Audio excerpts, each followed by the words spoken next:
बिस्मिल्लाहिर्रहमानिर्रहीम। अस्सलाम वालेकुम नाज़रीन, आप यूट्यूब चैनल देख रहे हैं। मैं इमरान खान हूँ। नाज़रीन, इमरान खान की बहन नौरीन खानम ने कहा कि इमरान खान के बकौल वो जानते हैं, यानी इमरान खान ने खुद कहा कि ये मुझे कभी नहीं छोड़ेंगे क्योंकि ये मुझसे डरते हैं। उन्हें पता है इमरान खान की हुकूमत आ जाएगी या ये हुकूमत को गिरा देगा वापस आके बाहर। और ये बात सच है। यानी अगर इमरान खान साहब को कानून के मुताबिक छोड़ा जाता ना, तो पिछले साल जो वकला ने हमें कैलकुलेशन बताए थे, जो इमरान खान साहब के वकला हैं, जो न्यूट्रल वकला भी थे, जो ये केस नहीं लड़ रहे थे, वो भी ये कहते थे, जर्नलिस्ट जो इमरान खान के हक में है या उनके खिलाफ है, वो भी ये कहते थे कि 2024 में कोई बाज़ औक़ात लोग कहते थे अगस्त में, कुछ लोग कहते थे नवंबर तक इमरान खान साहब को बाहर आ जाना चाहिए क्योंकि कानूनी तौर पे उनको जेल में रखने के जवाब खत्म हो गए। लेकिन क्योंकि मौजूदा मिलिट्री एस्टेब्लिशमेंट और हुकूमत ये समझती है कि इमरान खान इनके लिए बहुत बड़ा खतरा है, उसकी मकबूलियत इतनी ज़्यादा है कि जिस दिन वो जेल से बाहर निकलेगा वो पाकिस्तान के अंदर उसका सिक्का चलेगा, वो निकलेगा और चीज़ों को कंट्रोल कर लेगा। फिर लोग उससे इशारा मांगेंगे करना क्या है। तो इस सूरत हाल में ये रिस्क नहीं ले सकते। ये इमरान खान को कभी नहीं छोड़ेंगे, ये इमरान खान साहब खुद भी जानते हैं। इमरान खान को छुड़वाना पड़ेगा, ये कभी नहीं छोड़ेंगे। और छुड़वाने के लिए पाकिस्तान की आवाम को रोल प्ले करना पड़ेगा। वरना अगर किसी को लगता है कि ये इमरान खान को वैसे ही छोड़ देंगे, तो जब तक ये मुकम्मल तबाही नहीं फेर देंगे तब तक इमरान खान को नहीं छोड़ेंगे। नाज़रीन, तहरीक लब्बैक अब एक और पार्टी बन गई है जिसकी खवातीन को उठा लिया गया, गिरफ्तार कर लिया गया। पीटीआई जो है वो एक ऐसी पार्टी है जिसमें बड़े पैमाने पर खवातीन की गिरफ्तारियां हुई, उन्हें गिरफ्तार किया गया, उनको उठाया गया, उनको अगवा किया गया, उनको हिरासा किया गया, चादर और चार दीवारी का तकद्दुस पामाल किया गया। अब इसी लिस्ट के अंदर तहरीक लब्बैक आ गई। अच्छा, तहरीक लब्बैक के बारे में बताऊँ, इनकी खवातीन कभी एहतजाज करने नहीं आती। मैंने नहीं देखा इनकी खवातीन आए और एहतजाज करें, तोड़ फोड़ करें, मार कुटाई करें, या कहीं पर भी आए वो एक टायर भी जलाएं। खवातीन नहीं आती इनके, ज़्यादातर मैंने नौजवान ही देखे एहतजाज करते हुए, मर्द हजरात देखे। तो अब जनाब तहरीक लब्बैक की खवातीन को भी गिरफ्तार किया गया पुलिस की जानिब से, शेखुपुरा से, शरकपुर से, पता नहीं कहाँ से। और वो खवातीन जो है उन पर मुकदमा दर्ज करके उन्हें अदालतों में पेश करें। अंदाज़ा करें आप, ये इस वक्त पाकिस्तान में सूरत हाल है। नाज़रीन, एक और बड़ी अजीब खबर मैं आपको बताता हूँ। हुकूमत ने एक इदारा बनाया हुआ था मुखालिफिन को तुन के रखने के लिए, आपको याद है वो NCCIA। अब उस इदारे के 8 अफसरान अभी तक उठा लिए गए। ये जो रिपोर्ट है, ये मुख्तलिफ मीडिया ने इस रिपोर्ट को जारी किया है। अली हमजा साहब हैं, उन्होंने भी इसको रिपोर्ट किया।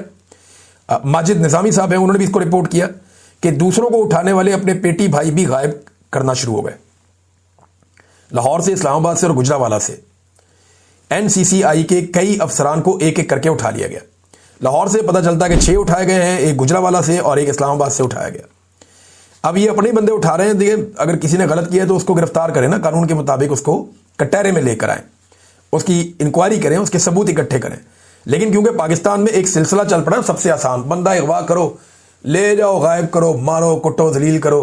वो क्या किया इन्होंने उसके साथ, जो कमिश्नर था चट्ठा रावलपिंडी वाला, पूरी खबर है मेरे पास, आपको देता हूँ 1-2 दिन में कमिश्नर चट्ठा के बारे में मेरे पास क्या इतलात है। नाज़रीन, एस्टेब्लिशमेंट को एक बड़ी मुसीबत और पड़ी हुई। ये जो सुहेल अफरीदी है ना, एक तो ये हाथ नहीं आ रहा। इसने अब जो एक्टिविटी की है ना कि जरगा बुलाएंगे और एक बड़ा जरगा बुलाएंगे कबायली इलाकों का, सरदारों का, माहिदीन का, ये एक बहुत बड़ी एक्टिविटी होने जा रही। इससे पहले जब ये एक्टिविटी हो रही थी तो पाकिस्तान की मिलिट्री एस्टेब्लिशमेंट को इतना प्रॉब्लम हो गया था गंडापुर के दौर में कि उन्होंने बहुत प्रेशर बना लिया था। गंडापुर के साथ, तवातर के साथ मुलाकातें की गई थी।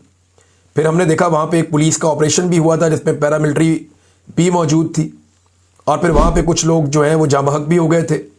बड़ा रोला पड़ गया था। बाद में फायर फाइटिंग के लिए गंडापुर को भेजा भी गया था। लेकिन पूरी कोशिश की गई कि एक तो जरगा कामयाब ना हो, और अगर हो जाए तो उसके मुतालबा दब जाए मुख्तलिफ खबरों के अंदर।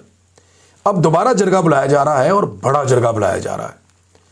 तो एस्टेब्लिशमेंट को खलबली मच गई, परेशानी हो गई कि ये जरगा जो है रिपोर्ट होगा पूरे पाकिस्तान में, सोशल मीडिया इसको रिपोर्ट करेगा, रोला पड़ेगा।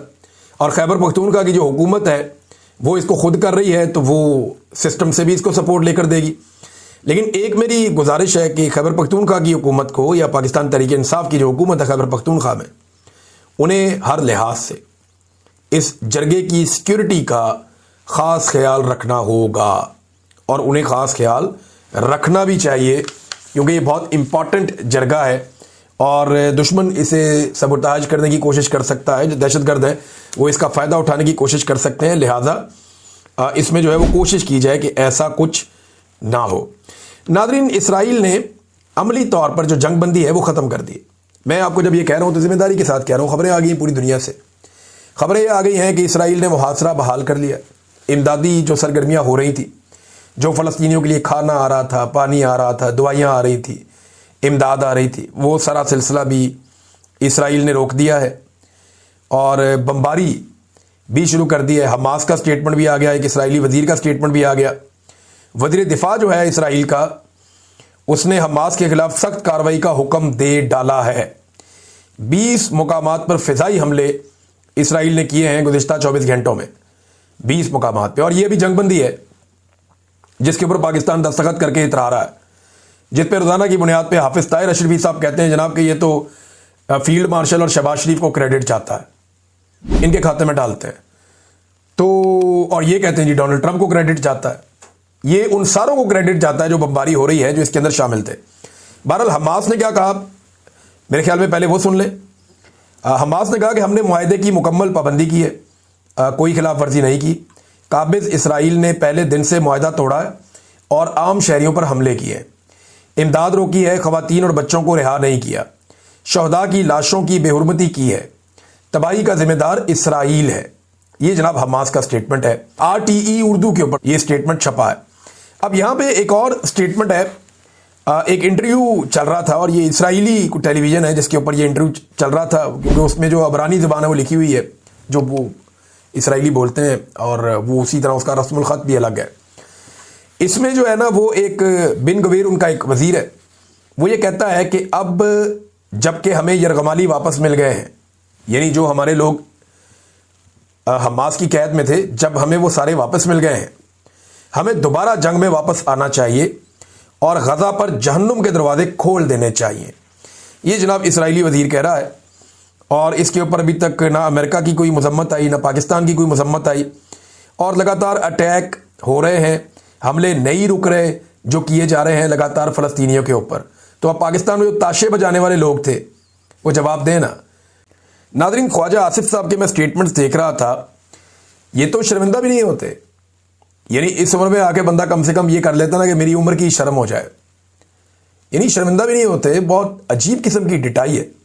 वैसे शर्मिंदा तो इन्हें तब होना चाहिए था जब ये उस्मान डार से इलेक्शन हार गए थे और जनरल बाजवा से कह के इन्होंने सीट ले ली थी। शर्मिंदा तो इन्हें तब होना चाहिए था जब ये उस्मान डार की वालदा से भी हार गए थे बगैर इंतखाबी निशान के, और इनकी हार अनाउंस भी हो गई थी ऑलमोस्ट, लेकिन फिर इन्होंने एस्टेब्लिशमेंट से जाली फॉर्म 47 ले लिए थे। अब भी शर्मिंदा नहीं हो रहे। एक दिन पहले तक ख्वाजा आसिफ जिन मुज़ाकरात को गद्दारी कह रहे थे, मुल्क की दुश्मनी करार दे रहे थे। अगले वीलॉग में आपको बताऊंगा। अब तक के लिए इतनी, अपना ख्याल रखिएगा, अपने चैनल का भी। अल्लाह हाफ़िज़।